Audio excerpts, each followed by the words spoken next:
அனைவருக்கும் வணக்கம். மற்றொரு காணொளியூடாக உங்களை சந்திக்க வந்திருக்கும் நான் தாரகா. இன்றைய தினம் ஒரு முக்கியமான விடயத்தை பற்றி உங்களோட பகிர்ந்து கொள்ள போகிறேன். இதை பகிர்ந்து கொள்றதுக்கு மிகப்பெரிய காரணமாக இருக்கிற விடயம் என்னென்று சொன்னால், மக்களுக்கு ஒரு விழிப்புணர்வாக போய் சேரணும்.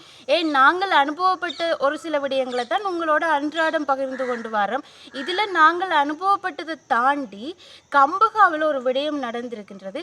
அதையும் சேர்த்து உங்களோட பகிர்ந்து கொள்ள போகிறேன். காணொளிக்குள்ளே போயிட்டு முழுமையாக பார்க்கலாம். காணொளிக்குள்ள போகிறதுக்கு முன்னம் எங்களுடைய சேனலை யாரும் சப்ஸ்கிரைப் பண்ணாமல் பார்க்குறீங்கன்னு சொன்னால் மறக்காமல் சப்ஸ்கிரைப் பண்ணி அதில் இருக்கிற பெல் ஐக்கோனை கிளிக் பண்ணி ஆல் அண்ட் ஆப்ஷனை கொடுத்துக்கொள்ளுங்க.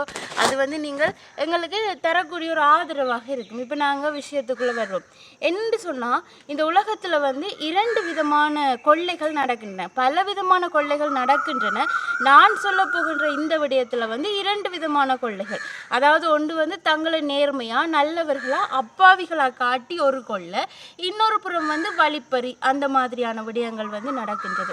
இந்த நேர்மையா தாங்களே நேர்மையா அப்பாவிகளா அதே நேரம் கவர்ச்சிகரமாக காட்டி கொள்ளை அடிக்கிறதுல அதிக அளவில் பெண்கள் ஈடுபடுகிறார்கள் என்று சொல்லி நான் நிறைய இடத்துல கேள்விப்பட்டிருக்கிறேன். உதாரணமாக சொல்ல போனால், நாங்கள் எங்களுடைய நீண்ட தூர பயணங்களுக்கு என்று சொல்லி புகையிரதத்தை பயன்படுத்துவோம். அதாவது ட்ரெயின், அதை பயன்படுத்துவோம். இந்த ரெயினில் நாங்கள் ஏறி இருந்தோம்னு சொன்னால் ஒரு இரவு நேர பயணமாக தான் அது இருக்கும். அப்போ அந்த இரவு நேரத்தில் பார்த்தீங்கன்னு சொன்னால் நிறைய பெண்கள் நல்ல ஒரு கவர்ச்சிகரமான உடைகளையும் போட்டுக்கொண்டு ஆடிக்கொண்டிருப்பினோம். அவைண்டு ஆட்டத்தில் மயங்கி நாங்கள் அதில் பார்த்து கொண்டிருந்தோம் என்று சொன்னால் பின்னால் போகிறது எங்கெண்ட பொருட்களாக இருக்கும். இது நிறைய பேருக்கு நடந்திருக்குது. நிறைய பேர் வெளியிட்டும் இருக்கிறார்கள். ஆனால் எந்த ஒரு ஆக்ஷனுமே அதிக அளவில் எடுக்கலாம் போட்டுது. ஏன்னா நாங்கள் அந்த கவர்ச்சியான நடனத்தில் மூழ்கினதால் எங்களுக்கு யார் என்ன எடுத்தாருன்ற ஒரு விஷயம் தெரியாது.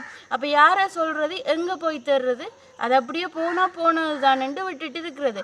அப்போ அந்த இடத்துல நாங்கள் என்ன செய்யணும் என்று சொன்னால், உண்மைக்குமே நாங்கள் ஒரு பொருட்களை கொண்டு போகிறோம் என்று சொன்னால் அந்த பொருட்களுக்கான பொறுப்புதாரி நாங்களாக தான் இருப்போம். அந்த பொருட்களுக்கான பொறுப்புதாரி அந்த ட்ரெயினில் பணிபுரியக்கூடிய ஒரு நபர்களும் இருக்க மாட்டார்கள், நாங்கள் தான் இருப்போம். அப்போ எங்கெண்ட பொருட்களை பாதுகாக்கிறது நாங்கள் தான். அப்போ நாங்கள் என்ன செய்யணும் என்று சொன்னால் இரவு பகலாக அந்த பொருட்கள்லேயே அதிக அளவில் கவனத்தை செலுத்தி கொண்டிருக்கணும். அங்கால போயிட்டு எங்கள்ட பயண நிறைவில் பயணம் டெஸ்டினேஷன், அதாவது நாங்கள் ஒரு இடத்துக்கு போவோம் தானே, அந்த இடத்துல போய் அதுக்கு பிறகு என்ஜாய் பண்ணலாம். முக்கியமாக பார்க்க வேண்டிய விஷயம் எங்கள்ட பொருட்களை கவனமாக பார்க்குறது. இதால் நாங்கள் இந்த கவர்ச்சிகரமான நடனத்தில் இருந்து எங்கண்ட பொருட்களை நாங்களே பாதுகாத்து கொள்ளக்கூடிய மாதிரி இருக்கும். ரெண்டாவது விதம் என்ன மாதிரி கொள்ள நடக்குதுன்னு சொன்னால், இந்த அப்பாவிகள் மாதிரி காட்டிக்கொண்டு. உண்மைக்குமே இது எனக்கு நடந்த ஒரு விஷயம். நான் சைக்கிளில் போயிட்டு சைக்கிளை விட்டுட்டு நிற்கிறேன். சைக்கிளை விட்டுட்டு நிற்க ஒரு அக்கா கேட்டால், பிள்ளை அவசரமாக சைக்கிள் ஒன்று தான் பக்கத்தில் போயிட்டு விட நம்ம எல்லாம். அன்றைக்கு நானும் என்னத்தை கொடுத்தேன் எது கொடுத்தேன், எங்களுக்கு அனுபவங்கள் குறைவு தானே. அப்போ நானுமே கொடுத்துட்டேன், சைக்கிளை கொடுத்துட்டு நிறைய நேரமாக நிற்கிறேன். அந்த சைக்கிளை காணல. அப்போ பக்கத்தில் நின்ற அகட சொல்கிறேன், ஒரு அக்கா சைக்கிள் வண்டி கொண்டு போகணுமா, அதுக்கு பிறகு காணலைன்னு சைக்கிள் கேட்டோன்னா பிள்ளை கொடுத்தனியே. நான் அவ ஆட்டோவில் போயிருக்கலாம், பஸ்ஸில் போயிருக்கலாம், ஏன் நீ சைக்கிளை கொடுத்தனின்னு சொல்லி எனக்கு பேசுன்னு பேசிட்டு அங்கால போய் பார்த்தா ஒரு கடை ஒன்றில் அந்த சைக்கிளை விற்று கொண்டு இருக்கணும். ஒரு கொஞ்சம் தூரம் தள்ளி போய் அப்போ அதில் உடனே எனக்கு அந்த சைக்கிளை பெற்று தந்துட்டினோம். பெரிய ஒரு கொள்ளையிலிருந்து தப்பிச்சிட்டுன்னு தான் சொல்லணும். உண்மைக்குமே எங்கண்ட ஒரு பிரதான போக்குவரத்துக்கு ஒரு பிரதானமான ஒரு சொத்தாக இருக்கிறது சைக்கிள். அந்த சைக்கிளை நான் இவ்வாறு எந்த ஒரு தவறான செயற்பாட்டால் கொடுத்துட்டேன்னு சொன்னால் அது அப்படியே துளைஞ்சிருக்கும். உண்மைக்குமே இதை நான் வீட்டை சொல்லிக்க அப்பா சொல்லிச்சு ஒரு விஷயம். அப்பா நெல்லியடியிலிருந்து வீட்டை நோக்கி கொண்டிருக்கிறார். அப்படி வீட்டை நோக்கி கொண்டிருக்க ஒரு அக்கா ஹெல்மெட்டோட நின்று வாவாம், நல்ல வடிவான அக்காவாம். அவள் மறைச்சு ஐயா இன்னொருக்கா ஏற்றி கொண்டு போங்க. உண்மைக்குமே சொல்ல போய்க்க நாங்கள் கூட அப்பாண்டு சைக்கிளில் ஏற மாட்டோம். என்னடா அப்பா பெரிய சைக்கிள் தான் ஓடுவார்.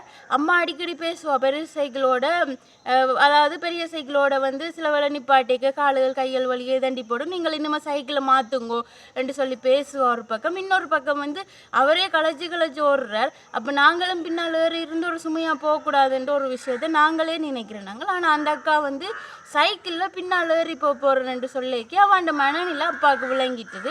அப்பா சொல்லிச்சுது, இல்லை பிள்ளை நான் வந்து ஏற்ற மாட்டேன்னு சொல்லிக்கு, பரவாயில்லையோ இதில் மந்திகை வரைக்கும் தான் ஒருக்கா கொண்டு போங்க, அவசரமாக இந்த பிள்ளை வந்து ஆஸ்பத்திரியில் இருக்குது, அந்த பிள்ளைய வந்து ஒருக்கா பார்க்கணும், ப்ளீஸ் கொண்டு போங்கண்டா. அப்பா வந்து ஏழாவது பிள்ளைன்னு சொல்லி கொண்டு வந்துட்டார். இங்கால அப்பா வந்துட்டு மந்திகை பஸ் ஸ்டாண்டில் பார்க்க இன்னொரு அண்ணாவோட வந்து அந்த அக்கா நிற்கிறத காணக்கூடிய மாதிரி இருந்துச்சுதான். அப்போ அந்த அக்கா என்னத்துக்கு அவசரம்னு சொல்லி கேட்டுவா, பிள்ளைய ஆஸ்பத்திரிக்கு ஆஸ்பத்திரியில் பிள்ளை சீரியஸாக இருக்குதுன்னு தான் சைக்கிள் கேட்டுவா. அப்படி இருக்க வந்து இன்னொரு மோட்டர் சைக்கிள்காரனோட போய் நின்று கழிச்சு கொண்டு இருக்கிறான்னா அவன் அவசரத்தை பாருங்கோ எப்படி கொத்தாளுன்னு சொல்லி. அப்பாவுக்கு வந்து அனுபவங்கள் அதிக அளவில் இருந்தபடியாக அந்த இடத்துல இருந்து உண்மைக்குமே தப்பிட்டுது. ஆனால் ஒரு சிலர் வந்து நாங்கள் அந்த இடத்துல என்ன போல மாட்டுப்படக்கூடியார்கள் நிறைய பேர் இருப்பினோம். இப்போ ஒருத்தர் வந்து எங்களை லிஃப்டாங்கோ ஏற்றி கொண்டு போங்கன்னு சொன்னால் அதுலேயே நாங்கள் உணர்வோம் இவியல் யார் எப்படிப்பட்டவர்கள் என்று சொல்லி உணர்ந்து அதற்கேற்ற மாதிரி தான் வந்து கொடுக்கணும். உண்மைக்குமே இப்போ வந்து ஒரு நீண்ட தூர பயணத்துக்கு போகும்போது பஸ்ஸுகள் இருந்தும் கூட அவங்கள்ட்ட கேட்கணும்னு சொன்னால் அந்த பஸ்ஸில் போகலாம். இல்லாட்டி வந்து பிள்ளைக்கு ஆட்டோக்கு காசு இல்லை போல இருக்குன்னு சொல்லிட்டு வந்து ஒரு குறைஞ்சபட்ச காசு தான் ஆட்டோக்கு, அதாவது உங்கள்கிட்ட மோட்டர் சைக்கிள் ஏறி வந்து உங்களோட உடல் உறுப்புகளை பறிக்கலாம், இல்லாட்டி உங்களோட உடைமைகளை பறிக்கலாம். அதுக்கு பார்க்க ஒரு குறிப்பிட்ட அளவு தொகை தான், அவ்வளவு இறக்கமான ஆக்கள்ன்னு சொன்னால் ஒரு குறிப்பிட்ட அளவு தொகை தான் அந்த ஆட்டோ கொண்டு போக போதும். அதை கொடுத்து ஒரு உதவி செய்யலாம். உதவி செய்யக்கூடிய மனப்பான்மை இப்போ பலருக்குமே வந்து உதவி செய்கிறது ஒரு பெரிய ஒரு மனப்பான்மை. எங்கள்கிட்ட வந்து காசு பணம் இல்லை, அப்படி இருந்தும் கூட இந்த மாதிரி சின்ன சின்ன உதவிகள் செய்வோம்னு சொல்லி நினைக்கிறது உண்டு. ஆனால் அது சின்ன சின்ன உதவிகளாலேயே பின்னுக்கு பெரிய ஆபத்துகள் வரும். அதாவது செய்கிற உதவி கூட தகுதி தராதரம் அறிஞ்சு செய்யணும். யாருக்கு அந்த உதவி போய் சேர்ந்தா சரியான விஷயம் என்று சொல்லி யோசித்து செய்யணும். அப்படி யோசித்து செய்யதான் வந்து அது சரியான முறையில் இருக்கும் என்று சொல்லி பெரிய அளவிலையான உண்மையாக இருக்குது. இது வந்து நான் கற்றுக்கொண்ட பாடத்துலையும் சரி, அப்பா எனக்கு கற்றுத்தந்த பாடத்துலையும் சரி, இன்னும் பலர் சொன்ன விஷயங்கள்ல இருந்தும் வந்து இதை கற்றுக்கொள்ளக்கூடிய மாதிரி இருக்குது. ஹெல்மெட்டோடு நிப்பினும் லிஃப்ட் தர சொல்லி உண்மைக்குமே வந்து அதில் சில பேர் உண்மைக்குமே அப்பாவிகளாக தான் இருப்பார்கள். அவர்களுடைய தேவைகளை நிறைவேற்றத்தான் கேட்பார்கள். ஆனால் இவ்வாறான கேடான செயல்கள் செய்கிறதால ஆபத்துக்களை யோசித்து உணர்ந்து அதற்கேற்ற மாதிரி செயற்பட்டால் தான் கண்டிப்பாக இந்த உலகத்தில் வாழ முடியும். ஓடிக்கொண்டிருக்கிற உலகத்தில் வந்து யார் நல்லவர் யார் கெட்டவர் என்று சொல்லி நின்று நிதானித்து யோசிக்க நேரம் இல்லையேண்டா அடுத்த கட்டம் கடந்து சென்றோணும். அவர்களுக்கு உதவியை வந்து வேறு விதத்தில் செய்கிறதன் மூலமாக வந்து நாங்கள் எங்கண்ட உடைமைகளையும் எங்கண்ட உடல் உறுப்புகளையும் வந்து பாதுகாத்து கொள்ளக்கூடிய மாதிரி இருக்கும். ஏன் உடல் உறுப்புகள் என்று சொல்கிறேன்டா வந்து ஒரு ஆளை கடத்தி கொண்டு போய் அவர்களோட உடல் உறுப்புகளை வெட்டி அதை விற்று காசு பார்க்குற ஒரு கேடுகட்ட மாஃபியாக்கள், கேடுகட்ட கொள்ளக்காரர்கள் கூட இந்த உலகத்தில் இருக்கிறார்கள். மாஃபியா என்று சொன்னால் அதனுடைய அர்த்தம் குற்றம் செய்யக்கூடிய நபர், அதீத குற்றம் செய்யக்கூடிய நபரை வந்து மாஃபியா என்று சொல்லுவோம். அப்போ இந்த செயல் ஒருத்தட்ட உடலில் இருக்கக்கூடிய உறுப்புகளை வெட்டி அதை வந்து விற்பனை செய்து அதிலிருந்து காசு பார்க்குற நபர்களை அப்படித்தான் சொல்ல முடியும். அதைத்தான் வந்து நானுமே சொல்கிறேன். இதே போல் நான் சொன்ன இரண்டாவது வகையான திருட்டு, அதாவது இரண்டாவது வகையாக நேரடியாக போயிட்டு ஒருத்தட்ட நகைகளையோ ஒருத்தட்ட உடைமைகளை பறித்து கொண்டு போவினோம். இது வந்து கம்பஹாவில் நடைபெற்றிருக்கின்றது. 26 வயது பெண், அந்த பெண்ணின்ற கழுத்தை நெரிச்சு கழுத்தில் இருந்த மாலையை வந்து அறுத்து கொண்டு போயாச்சு. அந்த பெண்ணை தாக்கிட்டு அந்த பெண் வந்து அவசர சிகிச்சை பிரிவில் வந்து கம்பஹா வைத்தியசாலையில் இருந்திருக்கிறா. கம்பஹா வைத்தியசாலையில் இருந்து அந்த பெண் வந்து இறந்துட்டா. உண்மைக்குமே சொல்ல போகைக்கு அந்த ஒரு மாலைக்கும் அந்த பெண்ணின்ற உயிருக்கும் எவ்வளவு தூரம் ஒத்து போகுது அந்த திருடரை பொறுத்த வரைக்கும் யோசிச்சு பாருங்க. ஒரு உயிர் வந்து ஒரு மாலைன்ற அளவுக்கு போயிட்டுது. தன்னுடைய தேவை முடிஞ்சா காணும், அதிகபட்சமான ஆசை மோகம் காரணமாக, தன்னுடைய பணத்தின் மீது கொண்ட ஆசை காரணமாக இவ்வாறான செயற்பாடுகளை செய்ய தூண்டுது. மனிதர்களுக்கு செய்ய தூண்டுறதால இவ்வளோ ஒரு பெரிய பாவம். அந்த பிள்ளைதான் சிலவேளை அந்த பிள்ளைக்கு வந்து சில வேளை பிள்ளைகள் இருக்கலாம், இல்லாட்டி அந்த பிள்ளை தான் அந்த குடும்பத்தின் ஒரு மூலாதாரமாக இருக்கலாம். இல்லையா போனால் அந்த பிள்ளைக்குன்னு சொல்லி ஒரு குடும்பம் இருக்குன்னு தானே, அந்த குடும்பத்துக்கே நான் நாளைக்கு வந்து அந்த குடும்பத்தின் நிலைமையை யோசித்து பார்க்க சத்தியமாக சொல்கிறேன், சரியான கஷ்டமா இருக்குது. இவ்வாறான மனிதர்களை நினைச்சு பார்க்க ஒரு உயிரோட விளையாடுறதுன்றது அவ்வளவு ஒரு விளையாட்டா போட்டு உயிரை கொல்றதுன்றது அவ்வளவுத்துக்கு ஒரு விளையாட்டா போட்டு இந்த மாதிரி திருட்டு சம்பவங்கள் இதிலிருந்து தப்புறது எப்படி என்று சொல்லி கண்டிப்பா என்னால் சொல்ல தெரியல. நான் முதல் கட்டத்திலிருந்து தப்புறதுக்கான மாற்று வழிகளை நான் கற்றுக்கொண்டேன். நான் அந்த வழிகளை உங்களுக்கு சொல்றேன். இந்த கம்பகாவில் நடந்தது கண்டிப்பா மனதை உழுக்கக்கூடிய ஒரு விஷயம்தான். இதுல என்ன பிரச்சனை என்று சொன்னா இந்த பணத்தை அதி தீவிரமான சொத்தாக பார்க்கிறார்கள். என்னட்டு அதிக பணம் இருந்தா எனக்கு நேரடியா பதவி அந்தஸ்து தரம் தராதரம் எல்லாம் வருமென்று மக்கள் மத்தியில் ஒரு முட்டாள்தனமான நம்பிக்கை இருக்குது. ஆனா அது கூட இந்த சமுதாயத்தின் முட்டாள்தனமான நம்பிக்கையோட ஒத்து போகுது. ஏனண்டா ஒரு பணத்தை விட அதிக அளவுல பெருமதி வாய்ந்த ஒரு விஷயத்த வேண்டா கூட பணம் தேவை. ஏன் இன்னொரு ஆளை விழுத்துறதுண்டா கூட அங்க பணம் அதிகமா இருந்தா விழுத்தக்கூடிய மாதிரி இருக்கும். அவ்வாறான செயற்பாடுகள் எல்லாம் நிறையவே நடைபெற்று கொண்டிருக்க இந்த பணத்துக்கான முக்கியத்துவம் அதிகரிக்குது. ஆனா எனக்கு தெரிஞ்ச வரைக்கும் நான் கற்ற வரைக்கும் பணம் என்றது ஒரு பெருமதி சேர் ஒரு பேப்பர், பெருமதி சேர் காகிதம்.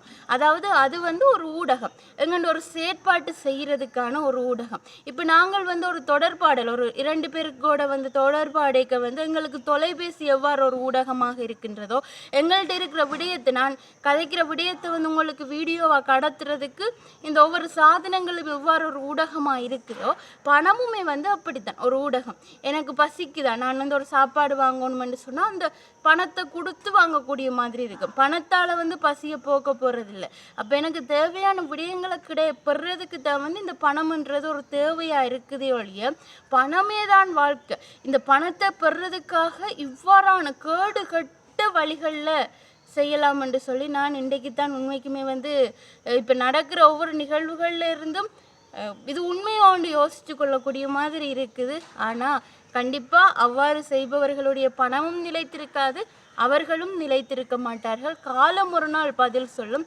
அவ்வாறு காலத்தின் முன் தலை குனிந்து நிற்க வேண்டிய ஒவ்வொரு நிலையும் வரும். அவ்வாறான நிலைகள் வரைக்க கண்டிப்பாக அவர்களை தூக்கிவிட அவர்கள் செய்த கர்மாவாளியை யாரும் முன்வராமல் போவார்கள்.